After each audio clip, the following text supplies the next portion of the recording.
I am, first of all, really excited about being 40, and I think I've been spending the majority of this last year really building up to being 40, like feeling physically great, feeling mentally really clear-headed, feeling challenged, feeling strong, feeling happy.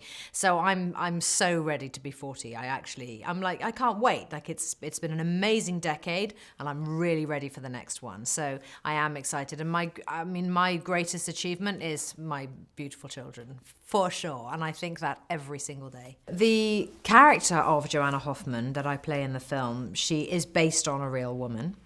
And I did spend a lot of time with the real Joanna Hoffman, and we were always very careful to talk about the character almost in the third person, because Joanna is still alive, living her life, etc., etc. And there were things that Aaron Sorkin did choose to add to about her and also to change. So in a way, the character of Joanna Hoffman, even though, yes, she was very heavily involved in Steve Jobs' working life, and she was head of marketing for the Macintosh. She almost represents a composite, I think, of several women who surrounded Steve, because you can't include everybody. The relationship that Joanna Hoffman and Steve Jobs had was one that was built on true friendship, actually, and mutual respect that they had for each other. She was one of very few people who was not intimidated by him at all, and she didn't need anything from him. People are always saying, "Hey, Steve, can I just get this? Can I just get that? Can I?"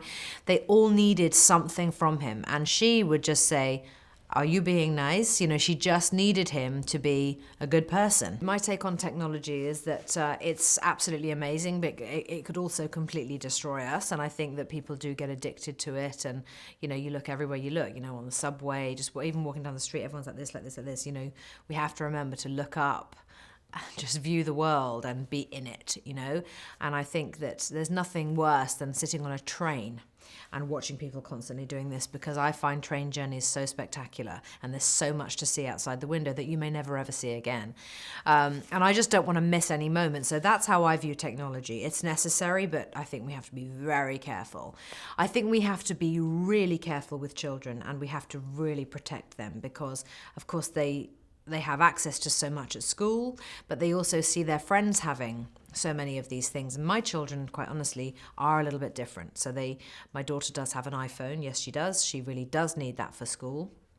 But my son does not. He's a little bit younger. He's 11. And we don't have Instagram or Facebook or Twitter or anything like that. So they're kids, they're having a childhood.